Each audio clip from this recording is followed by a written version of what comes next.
Hi Fergus, how you doing today? Hi, Mike. I'm good. How are you? I'm doing great. Congratulations on getting Sparks into South by Southwest. Thank you. This is your feature-length directorial and screenwriting debut. Is that Yes. correct? Yes. What does that mean to you personally to get, sorry for my dog, to get No, you're your fine. film accepted into South by Southwest and getting it seen by a wider audience? It's so exciting. I mean, it's a very unfamiliar experience for me. Um, I've never actually been to a festival with any project. I started developing this movie with my best friend and producer Lola when we were still in college. So it's kind of the first long-term um, work that I've ever been, really proud of and wanted to showcase. However, I have been to South by on two occasions, and it's like literally my favorite festival. This was always the dream location. This this first festival home was always our dream as a team. So I'm thrilled. I can't wait for it to be there. I think I've seen so many movies at South by that feel so aligned with the energy and spirit of the movie, and I just love the venues. Um, I love the atmosphere, and just how kind of laid back and but also the excitement and the idea that there's just so many things that you could be consuming and observing and watching is very unique and very cool. Is there a particular movie you remember seeing at South by that for you kind of exemplifies what that festival is about? Totally. Well, I went in 2019. I saw a movie called The Art of Self-Defense with Jesse Eisenberg, which was just so well shot and kind of quirky, but also very tightly structured. I think Riley Stern. I can't remember his last name. Riley something. And then I was there again in 2023, which is when I saw Bottoms, which is another kind of awesome queer high school movie.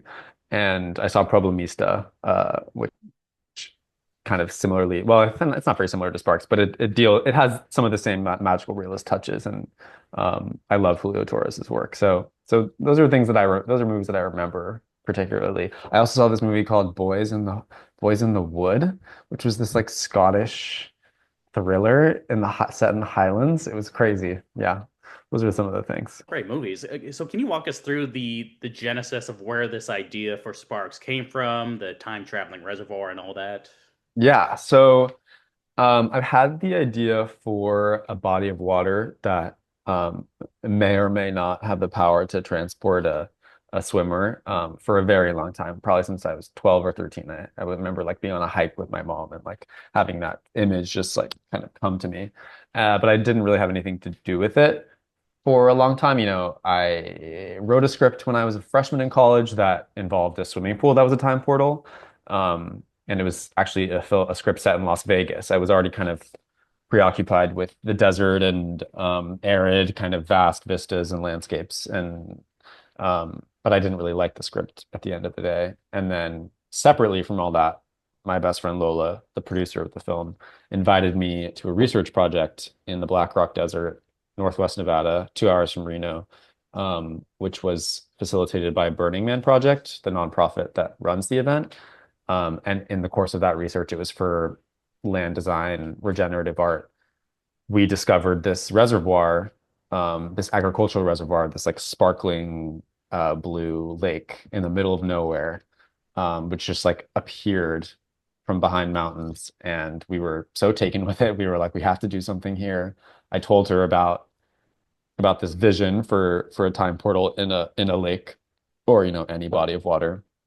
And we were like, well, let's move the action here. And that was the genesis. And then separately from that, I wanted to make a movie about high school. I'd kind of already envisioned my work as like containers for recent life. I have a very auto-fictional approach to writing. And even if characters don't ultimately resemble me or people I know, they're always absorbing pieces of my memories and pieces of experience and observation that I, don't want to forget. So yeah, those are kind of the three pieces, like being a fixated on adolescence, wanting to make this adolescent movie, knowing that this reservoir, this water time travel thing you know, had to be imparted on the screen somehow, and then this very specific experience of visiting Nevada and that place and feeling like it should be set there. And is it safe assuming 1960s Paris is where you'd want to go to if you could go back to any period of time, or where would you want to go? That's a good question. I haven't thought about that. Probably. I mean, I guess I wouldn't want to compete with Godard.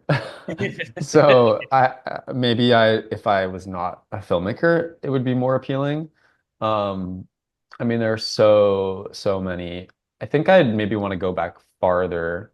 I mean, foolishly, I feel like the Wild West would be cool. I know it was full of violence and bad actors, but it's been well romanticized, and I love Westerns, so that's maybe the alternative pick. And I love Elsie Fisher. I actually had a chance to interview her a few years back for Texas Chainsaw Massacre. When you're Cool. writing the script, did you kind of have her in mind, or how did you come to cast her in Sparks? No, I think we had no actors in mind, honestly, for any of the roles in advance. I think we were really looking for very capable performers who could meld their expressiveness to the characters. Um, and Elsie, I was introduced to Elsie through my friend Miles, who I met in college as well. And Elsie had moved to New York semi recently when we met, and we sent her the script, and she immediately loved it. And then she came for a table read at my producer's house, and we were just obsessed. So it was more a case, and also, she is such a cinephile. She's so obsessed with movies. She programs, stuff in New York, and just has her finger on the pulse of just really special kind of subgenres of animation and all this stuff. So I could tell that all of her passion for her scene reading was coming from a very real place, but also she can be a chameleon and really disappear into her performance. As you mentioned, Godard plays heavily into the film. Cleo wants to go back in time specifically to see him. Yeah. What do you think specifically about his works did you carry over into making Sparks? There were some very specific choices. Our fourth wall breaks are really, really subtle. I think missed by, especially on a screener. It's like very small gestures toward camera by certain characters. So that's a Godardian imitation. I mean, there's some very specific. Antoine at one point is tossing a cigarette up and down and trying to catch it in his mouth. That's something that happens in Masculin Féminin. Um, and then we actually were going to have Cleo, when she's getting her hair cut in the scene before time travel, we're going to have her move the scissors across the frame like Anna Karina does in Pierre LeFou, but the framing actually didn't work. So we wanted to borrow some very specific gestures, but I think broadly, um, it's he. I think Godard acts as more of a kind of like instructional, like a philosophical instructor, like less so than like a visual um, influence or stylistic influence. I think the idea, is that Cleo doesn't really know what Godard is before she finds that book, and then she kind of has to be like, oh my gosh, I'm picking this as my passion. I am obsessed, but I don't really know why. And I'm kind of like, I'm a teenager and I want to like seem kind of legitimate and cool. And so that's why he's my favorite. And then it kind of morphs um, into a genuine obsession.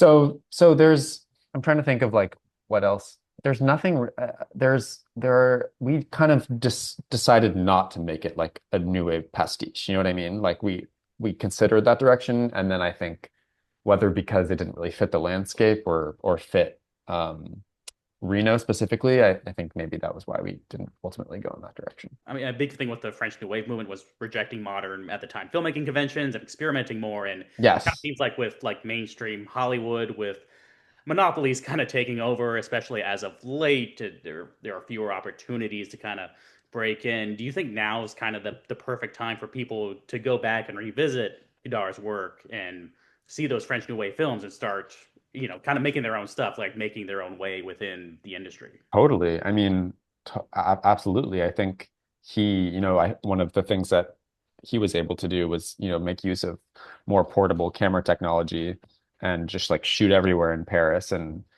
be like super off the cuff. And I know for a while he wasn't writing Breathless or something, and they were or getting pages done like the morning of a shooting day.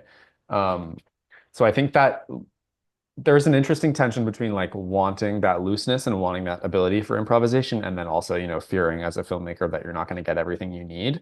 There's it's like a balance. I don't want to go like the full Wes Anderson direction where everything is precise and everything is accounted for, but I also don't want to leave everything to chance. So I find myself somewhere in the middle, and I think that even if you're not going to, necessarily use any of like the actual executed methods that Godard did. He was a con. It's hard to see what was so revolutionary about his work now because everyone did end up imitating it so much or learning from it.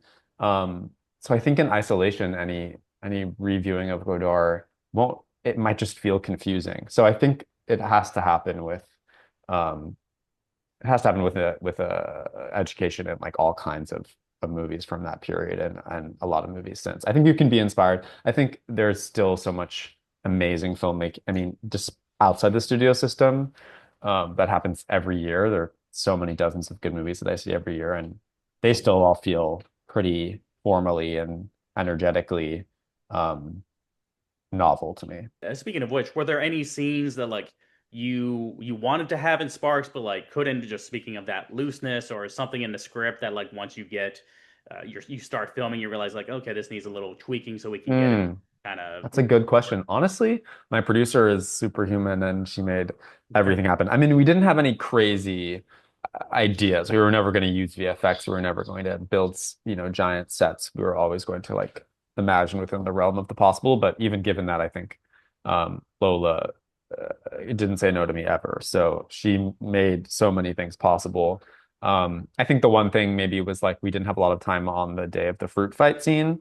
And we wanted to shoot inside the cars and actually have some dialogue, but that became impossible. Other than that, everything that we wanted, we did. It's great. Yeah. And I'm just curious, just a quick detour, but Yeah. Richard Linklater's new film is about the making of Breathless. Just wondering if you had Yeah. a chance to see it and what your thoughts on that. I did, yeah.